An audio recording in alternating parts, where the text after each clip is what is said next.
Hi, this is Ben Quist, the owner of Forward Fitness. So when I'm walking around the gym a lot, I hear questions on how to use different machines and do them properly.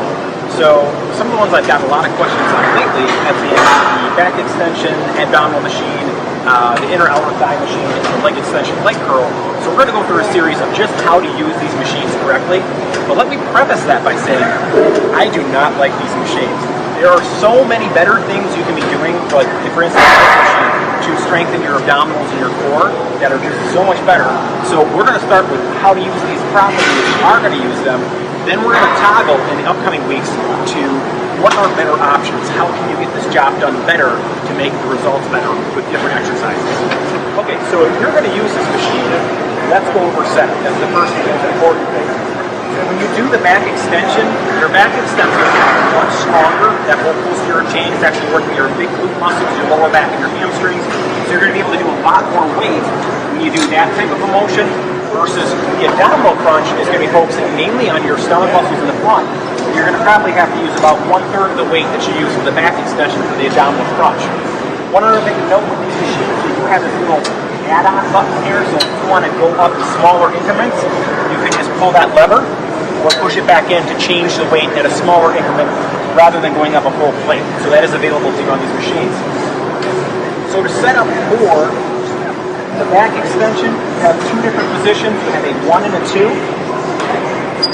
I think most people probably should be going on that 2. Basically, it just gives you more range of motion for the back extension if you go to the 1. Okay, so it's just going to bring your body further forward. So I would probably recommend starting with this on a 2.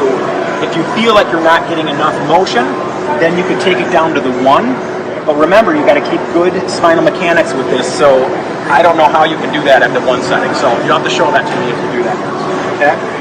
If you're doing the abdominal crunch, you're going to take the setting back to 1 so that you can move into the machine that way and pull the opposite direction.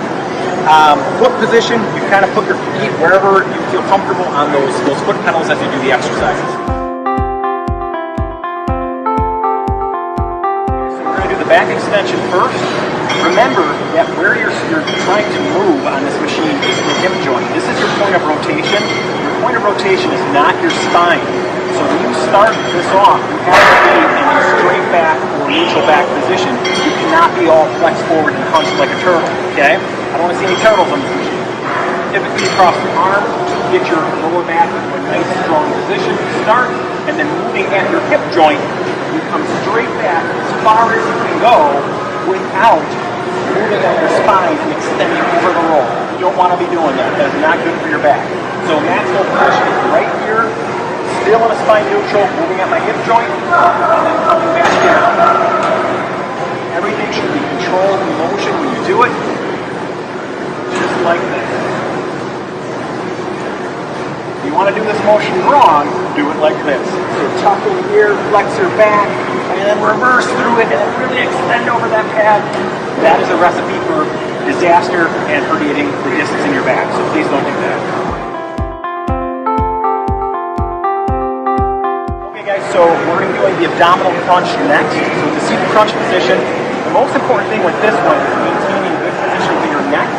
You do not want to be cranking down through your neck while you're doing the crunching motion. So if the pad is tight over your shoulder, lock them down. The point of rotation for this exercise actually is your spine. So you're going to be flexing your spine to come forward and bring that weight staff off. So here I go, flexing forward. I got to change the weight from the back extension. That's not moving at all. So changing weight, locking in handles, and then flexing forward, keeping good neck position. Here we go. So squeezing forward right there and right back. Notice that in the bottom of the movement, I'm not tucking or straining through my neck. I'm keeping good alignment through that neck as I'm pulling forward using my abdominal muscles in the front.